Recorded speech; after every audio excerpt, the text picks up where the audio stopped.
Bahkan sampai sakit. Nah, ada juga. Makanya kalau dari saya tipsnya adalah sebelum melakukan kegiatan kita pemanasan dulu lah 5 sampai 10 menit.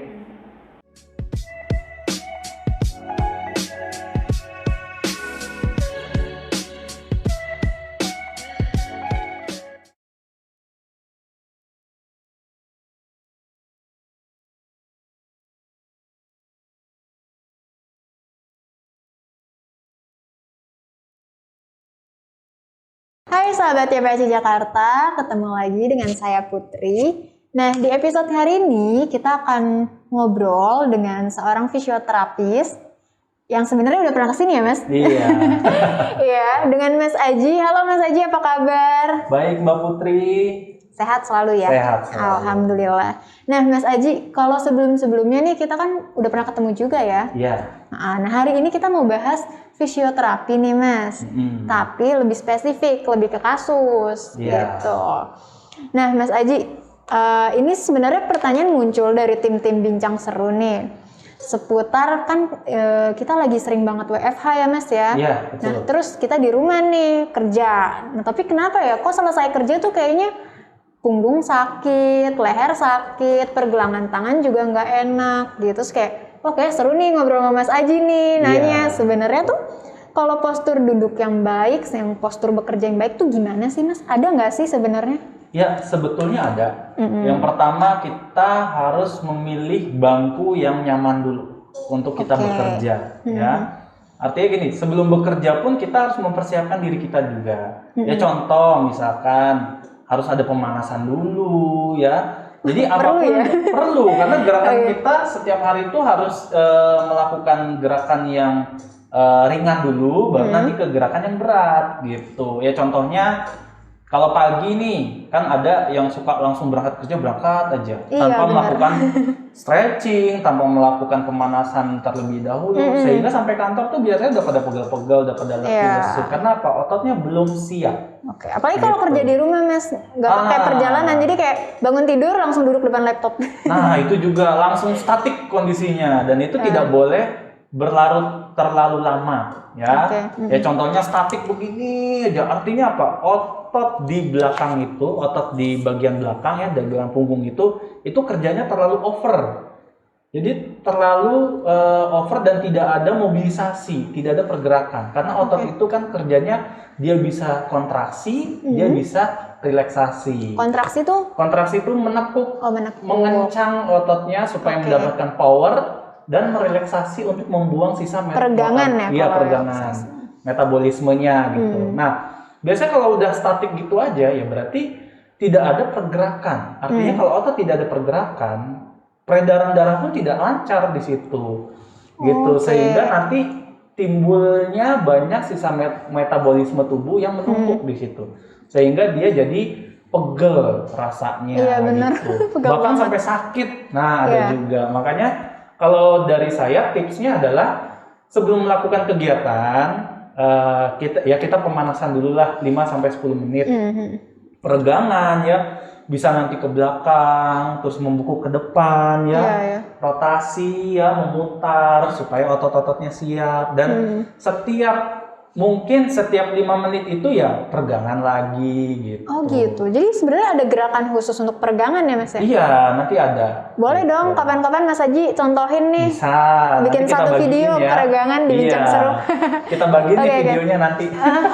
Nanti ya kita tunggu Mas Aji ngasih unjuk pemanasan yang baik sebelum bekerja gimana. Iya, betul. Nah, terus selain pemanasan ada apa lagi tuh, Mas? Biasanya hanya itu sih. Jadi pemanasan dulu, baru nanti setiap berapa menit ya harus peregangan lagi. Jadi supaya ototnya tuh tidak diam statik. Kalau diam itu berarti ototnya overload kerja. Ya, di satu sisi loh ya. Karena otot itu kan ada sisi yang agonis dan antagonis gitu. Kapan dia nanti bekerja secara sendiri-sendiri, kapan mereka bekerja secara berbarengan gitu. Kalau berbarengan ya contohnya misalkan pada kondisi tubuh tegak seperti itu. Artinya otot depan sama belakang ini harus sama-sama bekerja. Kalau enggak kan kalau satu yang lurus berarti dia nanti akan jatuh ke depan. Kalau yang belakang yang lurus berarti jatuhnya nanti bisa ke belakang gitu. Mas kalau kayak tinggi meja, tinggi kursi itu tuh ada nggak sih Mas ketentuannya? Ya paling bagus ya posisinya seperti ini, tinggi Oke. meja. Jadi kita harus menjaga eye level kita, mata kita ya. Jadi contohnya misalkan kita mau ada laptop ya, itu tidak boleh terlalu nunduk. Jadi harusnya agak lebih tinggi. Berarti meja tuh bagusnya seapa kita? Kalau Paling- kursi kan yang pasti napak ke Ya, lantai ya. betul. Karena kalau ngegantung kesemutan.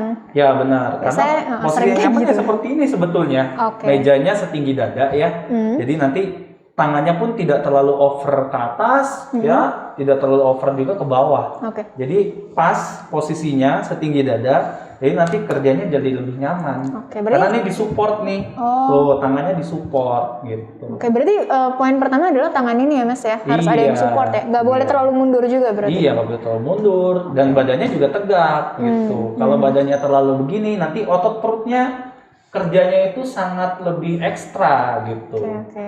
Ya, kalau terlalu begini juga nanti otot punggungnya malah mudah lelah dan nanti akan sakit pinggang. Banyak ya ternyata yang harus diperhatiin Iya, ya Mas banyak ya. yang harus diperhatikan. Nah, berarti selain siku, terus juga eye level, tadi Mas Aji bicara soal eye level ya Mas ya, Iya. itu harus gimana Mas? Harus sejajar posisinya. Jadi tidak boleh yang terlalu, kan suka orang main gadget kan di bawah nih gini Iya, nunduk benar. aja. Nah, nanti badannya tuh bisa jadi bongkok tuh. Oh iya. Gitu. Karena kebiasaan kan. Jadi yang kita sebut dengan kelainan tulang belakang tuh kifosis. Kifosis. Gitu ya. Tapi kalau terlalu tinggi juga ya, contohnya misalkan naruh TV di atas gitu ya. Nanti ini akan hiperlordosis tulang belakangnya. Nah, itu juga nggak bagus gitu kan. Nanti otot perutnya dia nggak aktif gitu. Jadi biasanya nanti kalau otot perutnya itu ya berpengaruh terhadap sistem pencernaan juga, jadi tidak lancar, BAB-nya juga tidak lancar seperti itu. Nafsu makan juga nggak tuh Mas? Kalau nafsu makan beda sih. Oh, beda ya. Kalau itu kan beda. kontraksi otot perut itu kan mempengaruhi juga. Gitu. Oh gitu, ternyata Iya. kompleks juga ya, cuma dari posisi duduk tuh bisa ke pencernaan, iya. Terus bisa ke nanti ke depannya bisa lordosis, hiperlordosis ya. Banyak banget. Iya. Nah, terus Mas berarti kalau matanya harus jajar sama layar ya. Iya, Berarti sebisa mungkin laptopnya ya ditinggiin ya. Iya, berarti ya. lebih tinggi gitu ya, jadi lebih nyaman kita. Kan ada meja juga yang modelnya dia agak naik ya. Iya, benar-benar. Nah, itu juga enak tuh. Oh, jadi itu layarnya bisa naik juga. Nah, jadi kita ngetiknya juga begini juga nyaman. Oh gitu. Iya. Wah, luar biasa ya. Kita baru ngomongin duduk aja udah banyak banget Iya, udah ya banyak ilmunya. banget. Nah, terus Mas, berarti kan kalau aku perhatiin dari obrolan kita itu hal-hal kecil seperti posisi duduk, terus cara kita ngelihat layar, posisi tangan itu bisa berimpact ke masa depan yang lumayan Iya. itu ya, susah. Kayak tadi bisa kifosis, bisa hiperlordosis Iya. gitu. Sebenarnya selain posisi duduk nih ada lagi nggak sih Mas kebiasaan-kebiasaan yang sering Mas Aji temuin ternyata itu di masa depan bisa berdampak banget gitu Iya. buat kondisi tulang kita? Ya contoh gini ya, saya pernah melihat orang naik kendaraan tuh, saya nggak ngerti apakah dia disengaja atau tidak sengaja, jadi duduknya tuh begini aja nih. Nah, mungkin ya karena mereka nyaman dengan begini, nah itu juga menyebabkan nanti dia punya masalah di tulang belakang. Atau misalkan mungkin aja naruh dompet dia di situ. Oh, jadi makanya untuk menyeimbangkan, jadi dia duduknya agak miring, agak gitu. dompetnya terlalu tebal jadi miring. Bisa jadi karena ya setebal dompet maupun tipis pun juga akan berpengaruh. Oh, walaupun tipis tetap berpengaruh Iya, ternyata karena ya. kan nanti pelviknya atau panggulnya itu kan akan tinggi sebelah, gitu. Nanti mempengaruhi dia punya panjang ini jadi berbeda, panjang bahunya. Nanti mempengaruhi ke tulang belakangnya. Nanti kalau udah tulang belakangnya berpengaruh, artinya ototnya juga akan lebih sakit di satu sisi nih. Karena yang satu sisi ini kan yang tadi saya bilang adalah kontraksi. Yang satu sisi dia tidak kontraksi. Gitu. Jadi yang lebih kontraksi ini akan lebih sering sakit. Gitu. Ada lagi nggak tuh Mas selain naik motor, naruh dompet yang sering kayak Mas Aji temennya kayak, oh ini kasusnya begini nih, pasti nih dia suka kayak gini kayak gitu. Iya, jadi ya contohnya misalnya gaya kita belajar sih ya. Kadang mungkin yang anak-anak sekolah ya yang mau di kampus juga tuh, kalau di kampus kan sering tuh main handphone sambil kakinya diselimpangin terus dia main handphone begitu. Nah, Oh itu iya, juga benar-benar. berpengaruh tuh. Itu aku tuh suka gitu. Iya, terus kadang-kadang Ngilangin kalau kaki. satu sisi dia sukanya begini nih, ngeliatin gadget gitu. Nah, itu juga sangat berpengaruh Oh nanti. iya, itu bisa berdampak apa tuh Mas? Nanti akan terjadi pembekokan di tulangnya. Oke, terus gejala apa yang kita rasain kalau sebenarnya tuh ini udah mulai bengkok-bengkok nih sebenarnya nih tulang? Biasanya Ada gejala yang nggak tuh? pegel di satu sisi. Di area belakang ya, di area punggung itu ada satu sisi yang pegel. Atau bahkan sampai nyeri. Nah, itu kok yang satu sisi enggak ya? Kenapa yang ini terus yang sakit gitu? Nah, berarti ada sesuatu tuh. Berarti sudah mulai ada kelainan di tulang belakangnya. Waduh. Ya kalau mau Ngeri lebih spesifik lagi, kita juga ada sih tes khususnya gitu. Nanti dibantu dengan radiologi. Radiologi. Berarti kalau misalnya nih kita kayak sahabat YPC Jakarta nih misalnya lagi nonton terus kayak iya tuh cara duduk aku banget gitu atau kayak iya tuh aku kalau di rumah kerja begitu posisinya. Terus udah mulai pegel-pegel yang kayak pegel-pegelnya intens banget nih tiap hari pegel. Udah dikasih dipijit pegel, udah dikasih minyak masih pegel gitu. Betul. Harus apa nih berarti Mas sahabat YPC Jakarta? Karena gini, kadang-kadang kita tidak sadar. Ada gerakan yang namanya tidak sadar atau posisi yang tidak sadar, ada yang gerakan yang sadar gitu. Nah, ketika kita nyaman dengan habit kita atau kebiasaan kita seperti ini, otomatis setelah kita benerin nih, misalnya sudah datang nih ke fisioterapi, ya kan? Ternyata sudah di treatment. Tiba-tiba di rumah posisinya sama lagi, begini lagi, dia akan balik lagi. Harus merubah mindsetnya. Berarti untuk sahabat YPC Jakarta yang misalnya mulai ngerasa nih kebiasaan saya suka miring sebelah, terus saya mulai pegel-pegel, bisa langsung ke fisioterapis ya Mas? Bisa. Nanti kan kita bantu cek ya kondisinya seperti apa, tingkat keparahannya seperti apa. Nah kalau untuk mengetahui derajatnya nanti bisa kita minta untuk mereka X-ray dulu ya, nanti mungkin dirujuk lagi ke dokter untuk X-ray, nanti bawa ke kami lagi, kita cek berapa derajat sih, dan apakah butuh alat bantu atau tidak sih gitu, karena ada juga yang membutuhkan alat bantu. Jadi ada derajat, berarti nggak semuanya pakai alat bantu ya Mas ya? Masih ada yang bisa disembuhkan dengan terapi aja ya? Betul, karena ada yang bisa disembuhkan dengan terapi, ada juga yang bisa disembuhkan dengan terapi dan alat bantu. Gitu. Jadi macam-macam bentuknya. Banyak nggak sih Mas anak muda tuh yang suka mengalami kelainan tulang? Yang pasien Mas Aji di YPAC mungkin? Kalau di YPAC sendiri ada. Ada ya? Iya. Berarti nggak memandang usia nih? Nggak memandang usia. Kita pun juga di sini pasti ada. Coba kalau nggak percaya, tes deh ya. Bahunya ini panjang sebelah nggak sih? Gitu ya. Pasti buka baju, coba dilihat panjang sebelah nggak. Kalau nggak suruh siapa ngukurin ya. Coba diukurin nih, ini kan ada tulang nih yang disebut dengan C7 nih yang nongol nih. Nah itu di sini ada tulang lagi nih nongol nih.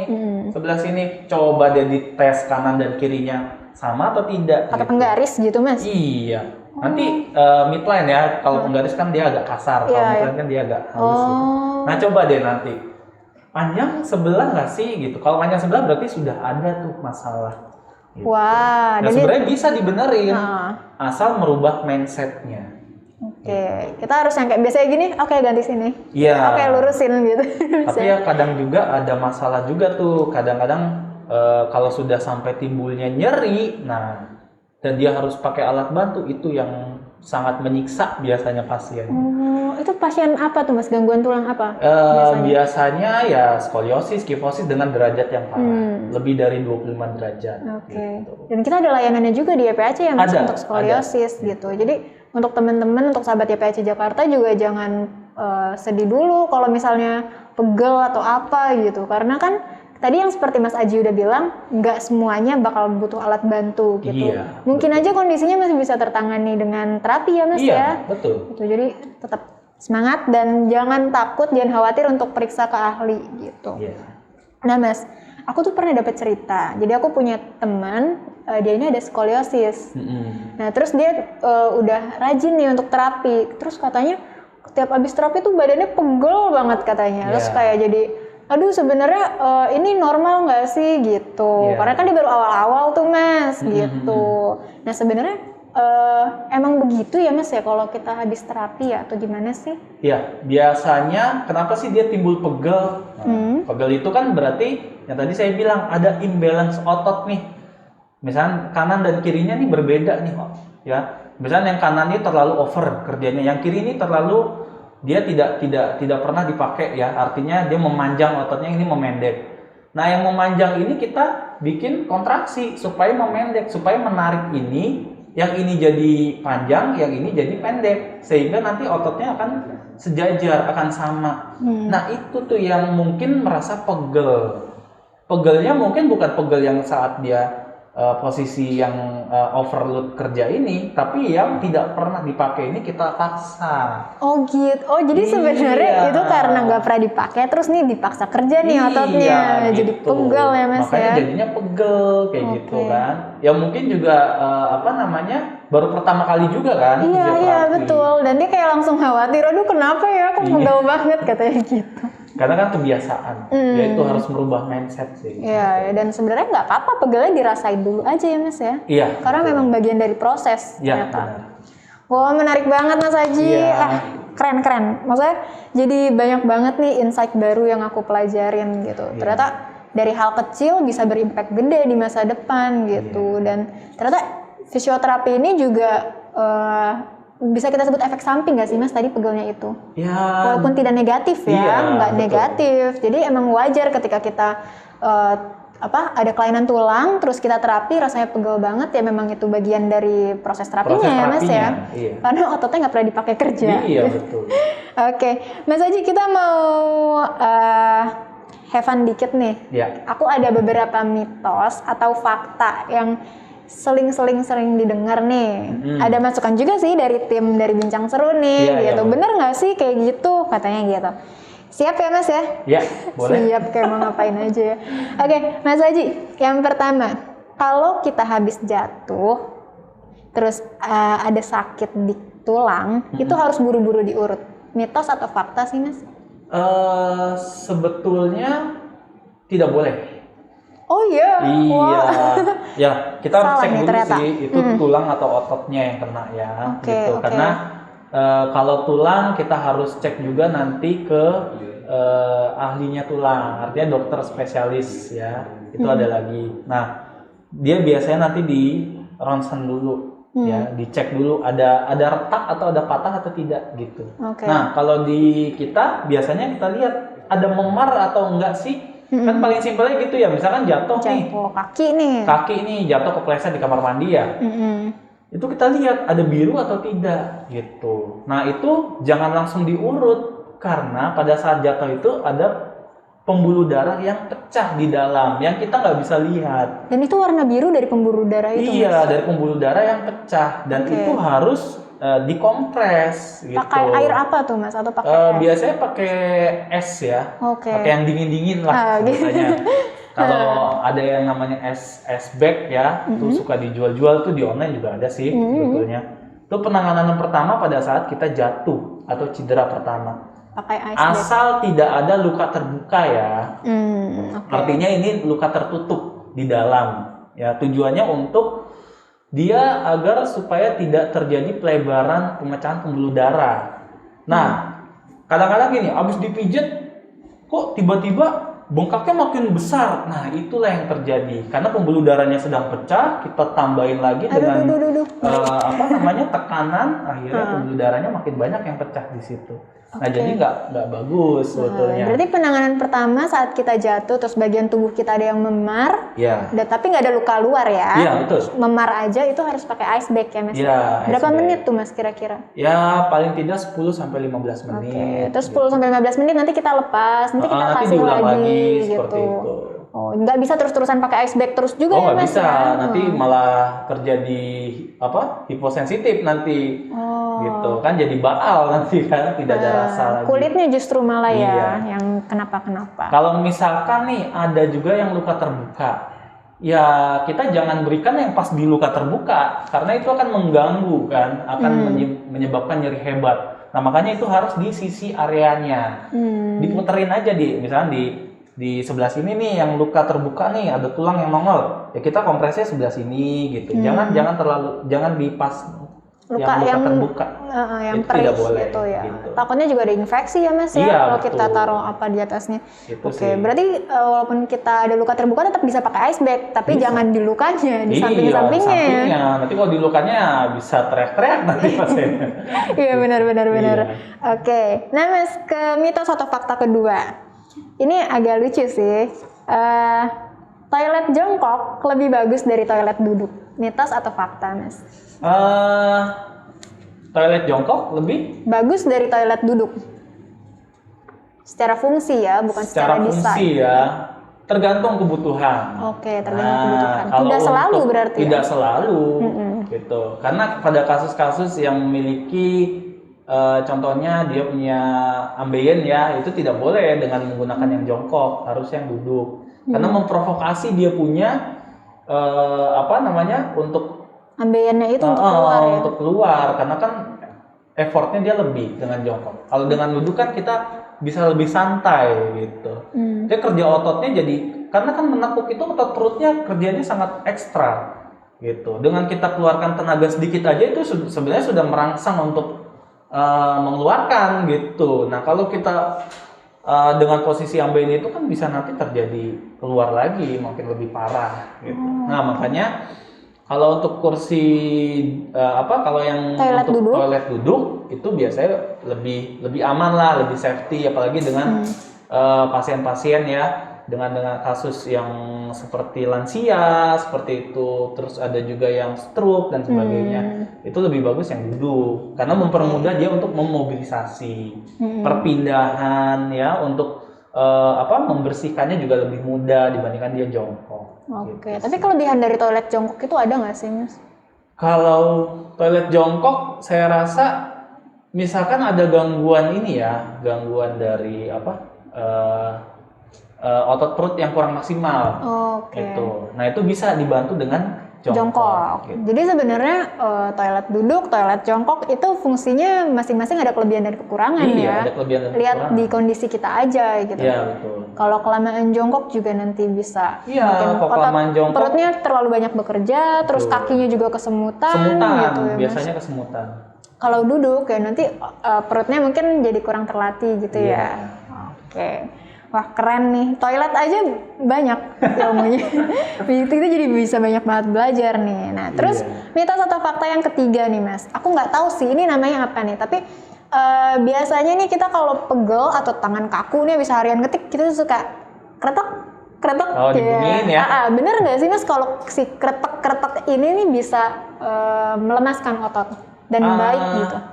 Sebetulnya kalau dibunyiin ya, misal modelnya begini nih, di Ya. slide lah, kalau kita sebut ya di slide crack gitu. Nah itu sebenarnya kurang baik ya kalau menurut saya pribadi. Kenapa? Karena itu kan ada sendi ya. Betul. Persendian itu kan memiliki, dia punya pembungkusnya, pelindung sendi ya. Yang itu nanti dilapisi dengan cairan juga yang disebut dengan synovial joint. Synovial joint. Sebutannya. Nah itu kalau di umur kita yang masih muda masih oke, karena synovial joint-nya masih berfungsi dengan baik. Muda Kalau, tuh sampai usia berapa berarti Mas? Misalkan ya sampai usia 35 tahun seperti itu ya. Oke. Kalau misalkan nanti sudah kalau misalkan nanti contohnya umur sudah lansia, itu kan synovial joint-nya kan makin berkurang. Nah itu jangan. Oke. Gitu. Karena takutnya ketika kita bunyikan itu sendinya itu akan beradu kan. Nah, kalau cairannya kurang, bantalan sendinya itu akan terkikis. Kalau sudah habis, bantalan sendi itu sudah tidak ada sehingga tulang ketemu tulang nih. Kalau tulang ketemu tulang, tulangnya itu nanti terjadi pecah ya di dalam dan itu menusuk ke jaringan-jaringan di sekitarnya. Itu akan menyebabkan terjadinya nyeri. Nah, ketika nyeri ada radang di situ, peradangan sendi. Nah, itu yang kita tidak harapkan. Paling bagusnya ya ditraksi, itu lebih aman. Ditarik nih, sampai bunyi. Bukan saya nggak bisa sih. Nggak bisa. Nggak bisa bunyi nih. Tuh bisa. Nah, kalau ini nggak apa-apa, karena tidak ada pergesekan antar sendi. Oke, dan tapi nariknya Ya. juga nggak boleh asal kali Oh ya. iya, jangan terlalu over, nanti kalau lepas susah juga di kita. Oke, jadi baiknya sih untuk apa tadi namanya Mas yang atraksi apa? Atraksi apa? Iya, dengan ditraksi nanti. Ya, baiknya ditarik. kalau Nah, gitu. ya berarti baiknya kalau untuk menekan ini ya jangan digunakan ya, harus Iya. dihindari karena kita nggak tahu kan kondisi synovial joint kita tuh ada berapa banyak. Iya, betul. Kali aja kita masih muda tapi synovial jointnya nggak Kurang. banyak, kurang bisa juga nanti malah tulangnya yang beradu. Iya. Wah, jadi amannya ya kita ditarik aja Tarik ya Mas aja ya. lebih aman. Walaupun juga nggak boleh Iya. nggak boleh terlalu anarkis brutal, harus manusiawi. Harus pelan-pelan gitu. Oke, Mas Aji ini makasih banyak loh. Aku dapat banyak banget tips dan ilmu-ilmu baru nih, benar-benar menambah insight jadinya Iya. tentang keseharian kita. Gitu. Oke. Oke, Mas Aji mungkin dari aku terima kasih banyak. Dan untuk sahabat YPAC Jakarta, gimana, seru kan obrolan hari ini? Pasti di rumah yang nonton kayak, iya tuh suka gitu ya. Iya.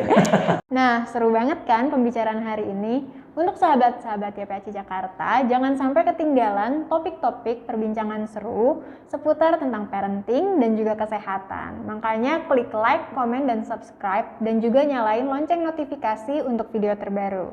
Sekian untuk bincang seru hari ini. Sampai jumpa.